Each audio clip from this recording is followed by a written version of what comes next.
Stress 180 xildan ortiq kasalliklarni asosiy sababchisi.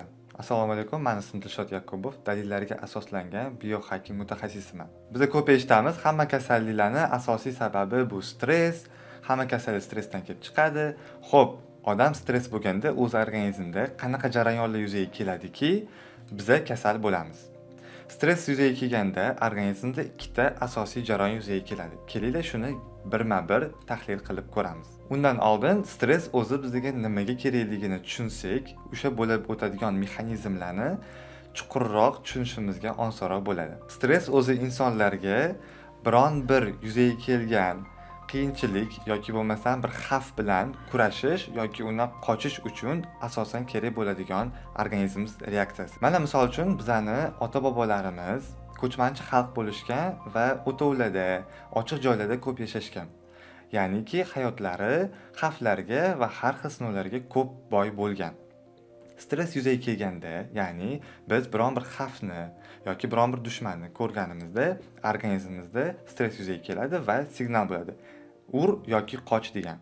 Va o'shanda organizmimiz bizada yoki u bilan olishimiz uchun yoki bo'lmasam undan qochib keta olishimiz uchun bizda birinchidan organizmda ortiqcha kislorodni reska tarqatib yuboradi. Nima uchun? Biz undan qochib ketayotganimizda yoki olishayotganimizda bizga kislorod tanqisligi bo'lib qolmasligi uchun. Ikkinchidan, bizani qon tomirlarimiz torayadi, ya'ni organizmda spazm yuzaga keladi. Qon tomirlar torayganda o'tda qon aylanishi osonroq bo'ladi, ya'ni napor kuchliroq bo'ladi va qon qaysidir organizm qismiga yetib bormay qolishini oldini oladi. Shu tarzda, misol uchun o'sha xavfdan inson bartaraf bo'ldi, yo qochib qutuldi, yo olishib va nima qilishgan ota-bobolarimiz shu yana uylariga qaytib, o'zlarining chorvachiligi bilan, mol-hol bilan mashg'ul bo'lishgan. Demak, organizmimiz xavfdan xoli bo'lganimizni va endi yana eski rejimga o'tishimiz mumkinligini tushunadi. Hozir esa bizani hayotimizda qanaqa? Bizani agarda ularda stress bir oyda bir necha marta bo'lgan bo'lsa, bizda esa bir kunda bir necha marta stressga uchraymiz. Va u ham bo'lsa, biz o'sha stressni his qilib, rolda ketayotgan bo'lamiz yoki uyda telefonda o'tirib, kompyuterda yozishib, stressni o'tirgan joyimizda his qilamiz va ustma-ust bir kunda bir necha barobar stress bo'lganda, o'sha bizda siqilgan tomirlar bo'shayishi o'rniga ustma-ust yanada ko'proq yana siqilish kerak, ya'ni yanada qon tomirlarni toraytirish kerak, qon yaxshi aylanishi uchun degan maqsadda mana shu spazm organizmda kuchayib ketaveradi. Bu spazmda bizda paylarimiz va organizmdagi ba'zi organlarimiz tirishib, siqilib qoladi. Natijada 3 ta tizim birdaniga ishdan chiqishni boshlaydi yoki to'g'ri ishlamaslikni boshlaydi. Birinchidan qon tomir tizimi, ya'ni qon aylanishi sekinlashadi, organlarimizga qon va ozuqa yaxshi yetib bormaydi. Ikkinchi ishdan chiqadigan tizim bu limfa. Agar bizda qon tomir bu ozuqa yetib boradigan quvurlar bo'lsa, ya'ni suv quvuriga o'xshab, to limfa bu отходlar chiqib ketadigan kanalizatsiyaga o'xshagan ichimizda trubasi. Va отходlar chiqib ketadigan limfalar ham siqilib qolsa, uchinchisi esa bu bizning nerv tomirlarimiz va nerv o'tadigan demak qismlar siqilib qoladigan bo'lsa, demak bizda o'tkazuvchanlik susayadi. O'sha organimizda oddiy til bilan aytganda nima bo'lib o'tayotganini, o'sha organda nima kechayotganini miyamiz to'liq xabardor bo'lmaydi. Va o'tda surunkali kasallik tezroq rivojlanib ketishi kuzatilishi mumkin. O'zi inson organizmi mukammal yaratilgan va o'tda sekin astalik bilan yuzaga keladigan har qanaqa kasallikni organizm o'zi davolay oladi. Faqatgina tezkor yordam ko'rsatilish holatlaridan tashqari. Endi qaysidir organimiz misolida oladigan bo'lsak, misol uchun buyraklarimiz. Har bir organimizga bizda boya sanab o'tgan uchala narsa ham kerak. Ya'ni ozuqa. Ya'ni shu organimizga bizani qon tomir tizimimiz orqali ozuqaviy moddalar yetib borishi kerak. Organimiz undan oddiy til bilan tushuntirganda oziqlanadi va chiqindi chiqaradi. Chiqargan chiqindilar esa o'sha limfa tizimi orqali chiqib ketishi kerak. Agarda mana shu qon tomir siqilgan bo'lsa, demak organimizga ozuqa yaxshi yetib bormayapti. Bu birinchi muammo. Ya'ni o'sha organimizda kasallik yuzaga kelishi boshlaydi. u signal beradi og'riq bilan yoki boshqa yo'l bilan. Bizning organizmimiz unga kerakli resurslarni yo'naltiradi, lekin qon tomirlarimiz qaysidir qismida siqilib qolganligi uchun, tromblar paydo bo'lganligi uchun o'tga yaxshi yetib bormaydi va o'sha ozuqa yetib bormagandan keyin organizm o'sha organimizni tiklanishiga hech qanaqa demak ta'sir ko'rsata olmaydi. Ikkinchidan, limfa tomirlardan отходlar yaxshi chiqib keta olmayapti. Ya'ni organizm yeb ichdi, endi chiqindilarni qayerga chiqaradi agarda rakovina kanalizatsiya to'lib yotgan bo'lsa. U rakovinaga yana suv quysa, toza suv quyasizmi, qanaqa suv quysangiz ham battar ichidan ko'proq musor chiqib keladi. To'g'rimi? Deyarli shunga o'xshash holat bizning ham organizmimizda yuzaga keladi. Va o'sha dimlanish sodir bo'lgan joyda, hosil bo'lgan joyda zamburug'lar, parazitlar oson va tez rivojlanadi. Chunki bu xuddiki suvga o'xshaydi. Suv agar bitta joyda uzoq vaqt tursa, nima bo'ladi? U yerda ko'lmik hosil bo'ladi, keyin esa bu balchiqga aylanadi va holanki u yerda qurbaqalar va har xil mikroorganizmlar rivojlanganini ko'rishimiz mumkin. Endi tez oqadigan suvni ko'radigan bo'lsak-chi, tez oqib turadigan suvda biz bunaqa jarayonni ko'rmaymiz. Organizmimizda ham xuddi shunaqa qon tomir tizimi, limfa tizimi vizillab oqib tursa, o'tda patologiyalar tez rivojlanib ketmaydi va organizmimiz o'tda yuzaga kelgan kasalliklarni osonroq va tezroq hal qiladi. Nerv tomirlari muhimligini ham biz уже atab o'tdik. Ya'ni o'sha joyda agar siqilishni biz bartaraf qiladigan bo'lsak, mana shunaqa holatlar bizda ko'p bo'lgan. Ya'ni qaysidir surunkali 10 yillik, 20 yillik kasalliklar bilan kelishadi odamlar va biohacking bu nima degani?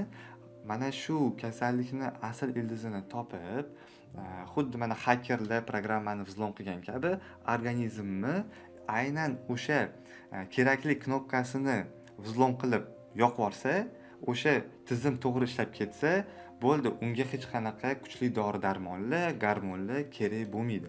Shunaqa holatlar ko'p uchragan va biz tajribamizda ko'plab bemorlarda surunkali kasalliklarni davolanganini guvohi bo'lganmiz. Chunki mana shu aytib o'tgan 3 ta demak sababni bartaraf qilgandan keyin o'tda organizmimiz o'zi biladi qanaqa uni davolashni. Mana shu proseslar yuzaga kelib, tiklanish tezlashib ketgan. Bu hozir biz atab o'tgan narsa organlar darajasida yuzaga kelayotgan jarayonlar. Endi agar biohacking bu chuqurroq yondashuv, ya'ni hujayra darajasida yondashuv.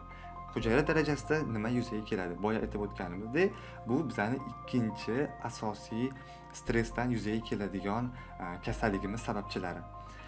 Hujayra darajasida inson stress his qilganida u yerda ortiqcha kislorod ajralib chiqadi deb boya gaplashdik-da.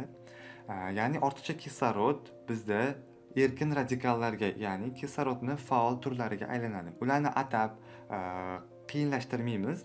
Bu hujayralar zararli hujayra deb hisoblaymiz. Ya'ni erkin radikallar tashqi orbitasida bitta elektron yetmaydi. Ya'ni bitta para yetmaydi va o'sha elektronni izlab bizning hujayralarimizni, DNKmizni o'sha erkin radikal, ya'ni zararli hujayra jabrlaydi. U jabrlagandan keyin boyagi jabrlangan hujayra yana o'zini bitta elektron to'ldiraman deb yonida turgan boshqa sog'lom hujayrani shikastlaydi. Va bu proses, mana shu jarayon to'xtovsiz organizmda yuzaga keladi. Agarda biza kerakli resurslarni vaqtida beradigan bo'lsak va stressdan xoli bo'lsak, organizm bu bilan o'zi kurashib olishi mumkin. Lekin hozirgi kunda biz har kuni bir necha marta stressni his qilamiz va organizmimizga bo'ldi, stressdan xoli bo'ldik deb mana bizani xuddi shu ajdodlarimiz gullar, qush sayrashida, mol chorvoni dovushi kabi tabiat bilan uyg'unligimizni ko'rsata olmaganimizdan keyin organizmimiz stressdan xoli bo'lganimizni hali bilmaydi. Yetmaganiga biz qatimizdadir og'riq his qilamizda, dori ichamiz. Organizmimiz o'sha dorini, o'sha ximikatni yoki kolani, chipsini, shunga o'xshagan zararli moddalarni organizmdan tez chiqarib yuboraman deb panikada uni filtrovать qilish uchun, uni zararsizlantirish uchun pochkamizga yuboradi, jigarimizga yuboradi, toksinlardan xalos qilish kerak, uni filtrlash kerak deb mana shu ichki undan ham muhimroq bo'lgan stress bilan ovora bo'ladi. U yoqda siqilib qolgan tomir dальше siqilib qolib ketaveradi. U yoqda hosil bo'lgan erkin radikallarga biz ichgan dorilardan yanada ko'proq erkin radikallar, yanada ko'proq toksinlar, zaharlar borib qo'shiladi. Vaholanki u yerda bizada muhit yana battar oksidlanib, ya'ni oddiyroq til bilan aytganda achchiqlashib ketadi. U yerda parazitlar, zamburug'lar, kasalliklar va yallig'lanishlar tez avj olib ketadi. Shuning uchun bugungi kunda antioksidantlarni qabul qilish, faol turmush tarzi, sport bilan shug'ullanish, ya'ni limfalarni yaxshi yurg'izish uchun. Chunki bizani agar qon tomirimizni motori bo'lsa, ya'ni bu yurak, limfamizning motori yo'q. Va u asosan bizani oyoqlarimizda joylashgan, ya'ni mushaklarimiz ishlagandagina limfa organizmimizda yuradi. Mana shu sport bilan shug'ullanish va sog'lom ovqatlanish tavsiya qilinadi. Va har qanaqa kasallik yuzaga kelganda biz o'shani sababini bartaraf qilishda, ya'ni visceral massaj, erkin radikallardan xalos bo'lish uchun har xil antioksidantlar, vodorod terapiyasi yoki shunga o'xshash yaxshi, to'g'ri lecheniya, ya'ni davolashni qo'llaydigan bo'lsak va sababini, ildizini biz davolaydigan bo'lsak, har qanaqa kasallik, hattoki u sizda 10 yillik, 20 yillik xronический kasallik bo'lsa ham ularni davolash mumkin va buni bugungi kunda yangi tadqiqotlar isbotlab kelmoqda. Shuning uchun azizlar, biohacking mavzusiga biz keyingi videolarda yana to'xtalib o'tamiz va organizmda yuzaga kelayotgan kasalliklarning asl sabablarini, yuzaga kelish sababini va ularni bartaraf etish yo'llari haqida ham gaplashamiz. Bularning har xil yo'llari bor va biz xohlamadikki bu video faqatgina reklama xarakteriga ega yoki bo'lmasa faqatgina mana shu uslub yordamida davolash mumkin degan narsadan yiroq bo'lish uchun biz yechimlarni atab o'tmadik, lekin bitta narsani bilishinglarni xohlardikki, har qanaqa kasallikni 52 xilgacha davolash uslubi bor ekan va hozirgi zamonaviy tibbiyot, ya'ni allopatik meditsina bu ularning bittasi. Va yana boshqa 51 ga yaqin boshqa davolash turlari, boshqa davolash meditsinalari mavjud ekanligini va ularni o'zimiz ham chuqurlashib, ozgina o'rganib ko'rishimiz kerakligini va zararsiz, ximikatsiz davolanish yo'llariga qaytishimiz kerakligini sizlarga eslatib o'tmoqchimiz va har doimgidek aytib o'tamizki, sog'lig'ingizni hech qachon biron bir tibbiyot xodimiga shunchaki topshirib qo'ymang.